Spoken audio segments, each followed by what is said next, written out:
জুমার দিনের প্রথম সুন্নত হচ্ছে জুমার দিনের ফজরের নামাজটা জামাতে পড়া। জুমার নামাজের প্রথম সুন্নত হচ্ছে ফজরের নামাজটা কি পড়া? জামাতে।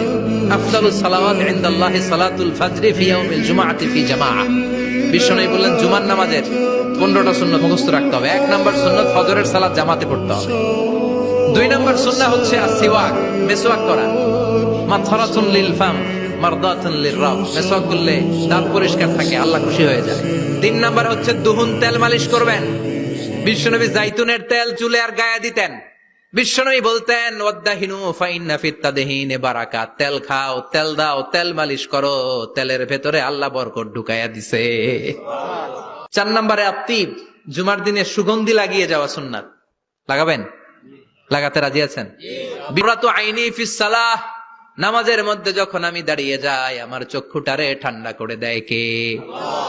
আবার বিশ্বনবী বলতেন আরবাউন মিন সুনানিল মুরসালিন, 4টা সুন্নাত সব নবীদের সুন্নাত। 1 নম্বরে আল হায়া মানে লজ্জা। আরেক বর্ণনা এসেছে আল খিতান মানে সুন্নাতে খাতনা, এটা সব নবীদের ছিল।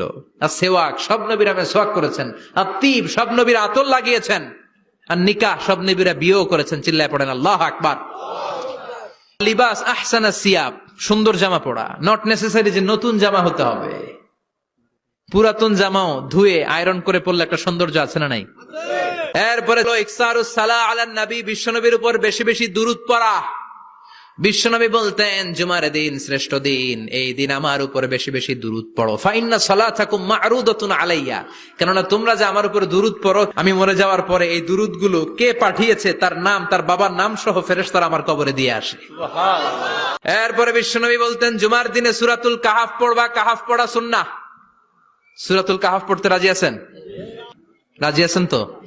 18 নম্বর সূরা, কোরআনের একেবারে মাঝখানের সূরা। এরপর আত-তাবকির ইলাল মসজিদ, মসজিদে আগে আগে যাওয়া সুন্নত। আগে যিনি যাবে উনি কি পাবে? তারপরে গরু, তারপরে বকরি, তারপরে মুরগি, মুরগির পরে ডিম না আন্ডা? আন্ডা। আল মাশিউ আলাল ইকদাম, বিশ্বনবী বললেন হেঁটে হেঁটে জুমার নামাজে যাওয়া সুন্নাহ। রিকশা, হুন্ডা, সাইকেল, সিএনজি দিয়ে গেলেও হবে, কিন্তু হেঁটে হেঁটে গেলে সওয়াব বেশি না কম? প্রতি কদমে কদমে আমলনামায় সওয়াব দিয়ে দিবে কে? এরপরে বিশ্বনবী বললেন আদামু তাখাত্তি রিকাবান নাস, মানুষের ঘাড় ডিঙ্গিয়ে সামনে না যাওয়া সুন্নাহ। এরপরে বিশ্বনবী বললেন দুখুলুল মসজিদে রাকাতাইন, জুমার নামাজের দিন মসজিদে ঢোকার পরে 2 রাকাত পড়া সুন্নত। কয় রাকাত? 2 রাকাত। রাজি আছেন? কবলাল জুমা বাদাল জুমা, অনেকে প্রশ্ন করে বাদাল জুমা 4 রাকাত, মসজিদে পড়লে 4, ঘরে পড়লে 2, কিন্তু কবলাল জুমা